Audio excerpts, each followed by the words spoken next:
Hey everybody, how's it going? I'm Paul, I'm with the Dicey Review, and tonight we're going to be learning how to play the 2 to 5 player game Castle Combo released by Pandasaurus in the US.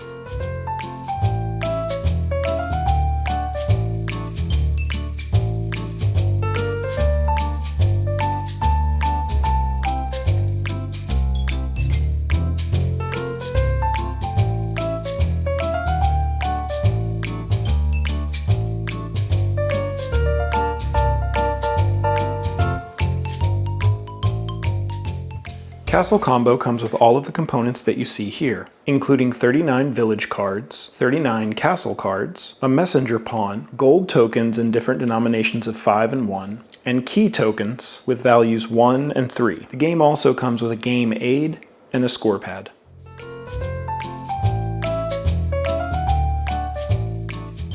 To begin setup, shuffle both the castle and the village cards and place them in the play area, and then reveal the top 3 cards of both decks to create the display. Place the messenger pawn near the revealed village cards, and then make a supply of keys and gold near the play area as well. Each player will receive 2 keys and 15 gold, and then you can randomly select a first player and you're ready to play.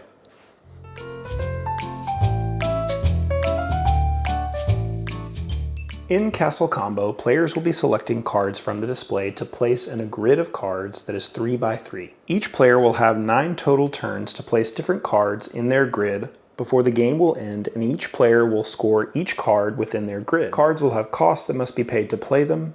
Some may give you abilities and discounts for other cards, and many of the cards will score based on the symbols that are in your columns, rows, or in your entire grid, which we'll look at in more detail later in the video. Beginning with the start player and then going in clockwise order, each player will take a turn, and on their turn, they will potentially complete up to 4 steps. The first step is spinning a key to take one of 2 possible bonus actions. We'll look at these bonus actions in detail a little bit later in the video. Once a player decides if they want to spend a key or not, they'll then have to buy a card from the display, and this step is mandatory. When purchasing cards from the display, players are only allowed to buy a card from the row where the messenger pawn currently is. Once players have decided which card they would like to purchase, they would then pay for any costs listed in the top left. These 2 cards would be free, but this card would cost 3 coins. After paying the cost for the card to the bank and receiving any change that they may be due, the players would then place this card in their grid. At the start of the game, players can form their grid by placing their card anywhere they want to. But when placing future cards, players have to place in such a way that the card is adjacent to any card that they currently have out. Cards can't be placed diagonally, so the card couldn't be placed down here, but it could be placed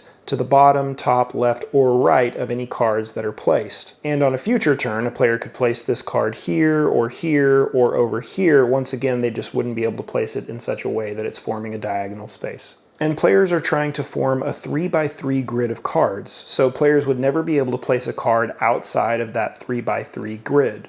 For instance, forming a row of 4, etc. After placing the card that the player bought into their grid, the player would activate any abilities on the card that was just placed, and this step is once again mandatory. The types of abilities that cards have will vary. Some of them will score based on their positioning in your grid, and some of them will score just based on symbols or cards that you have in your total tableau. For instance, when placed, this card would give you 1 key per every shield in your grid that matches this right here. This card would give you a coin for every shield symbol that you have in your total grid, regardless of where those symbols are. This card would give you a coin for every empty spot that you currently have in your grid. As you've only placed 3 out of the total 9, that would give you 6 coins when placed. And this card, when placed, would give you 1 coin for every different symbol that you have in your entire grid. Some cards will give you coins for every card of a particular type that you have. For instance, this card would give you a coin for every village card, which you can see from this brown banner here. And then some cards will give you bonuses based on the symbols that your neighbor has. There are also cards that will allow you to discard a card from a particular row, in this instance the castle row, and then gain the cost of the card as coins when you place it. And then there are also cards that will give you discounts when purchasing future cards. For instance, this card would give you a discount of 1 when purchasing either a brown or gray castle card in the future. It's important to note that these bonuses will stack the more of these cards that you have, but these cards will never discount themselves when purchased. The discount only applies to future cards that are bought. Many cards will also have an ability listed on the bottom of the card in these scrolls. But these are in-game scoring abilities, so we'll look at those in more detail whenever we look at scoring. Just remember, when a card is placed initially, it gives you a bonus listed above the scroll,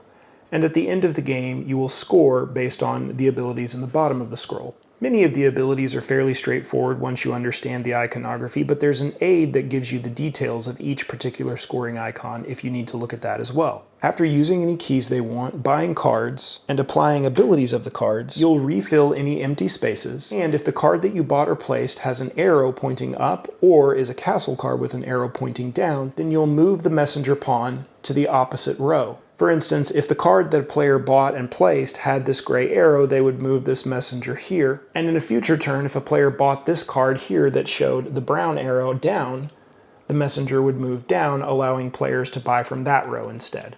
It's also important to note that if players can't afford any of the cards that are available in the row where the messenger pawn is, then they can always just take one of the available cards, flip it face down, and place it in their tableau, gaining no immediate benefit other than 6 coins and 2 keys. If doing this, the player wouldn't score any in-game points for that card, but it would give them some money to hopefully buy new cards on their future turns. Once a player has completed all 4 steps of their turn, the next player in clockwise order would then take their turn.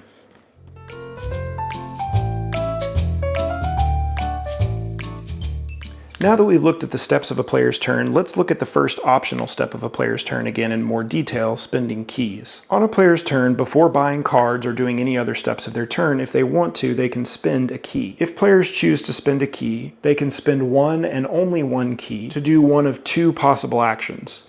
If they wanted to, they could spend a key to move the messenger pawn to the different row, or they could spend a key to discard all 3 cards where the messenger currently is and reveal 3 new cards. Any discarded cards would be placed in a discard pile, and if there's ever an empty deck when a card should be revealed, players will simply shuffle the discard pile and form a new deck.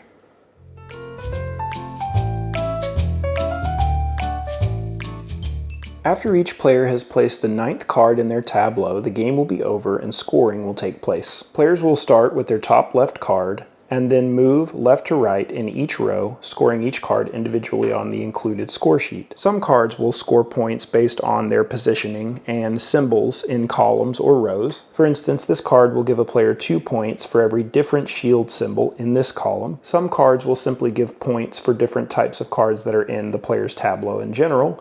For instance, this card will give a point for every gray castle card that's in this player's tableau. This card would give points based on this particular symbol in this row or column. And then some cards will give points based on if certain symbols are missing from a player's tableau, like this card here or this card here. It's also important to note that cards count themselves. So for instance, with this card here, the player would score 3 points for every one of these symbols in this row, including this card. One special scoring card to look at are purse scoring cards. With purse scoring cards, players would be able to place any leftover gold they have on each of the purse scoring cards up to the purse limit. So for instance, if this player had 7 leftover coins at the end of the game, they could place all 7 on this card because 7 is the most coins that card can hold.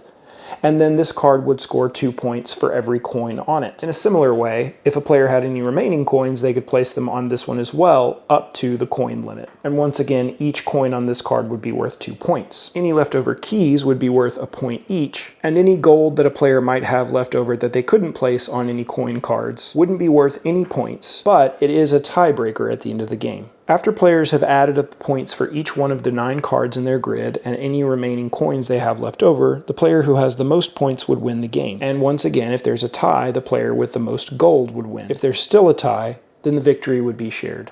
Alright everybody, that was our video. Thanks so much for watching. We hope that it was helpful and we hope that it was informative.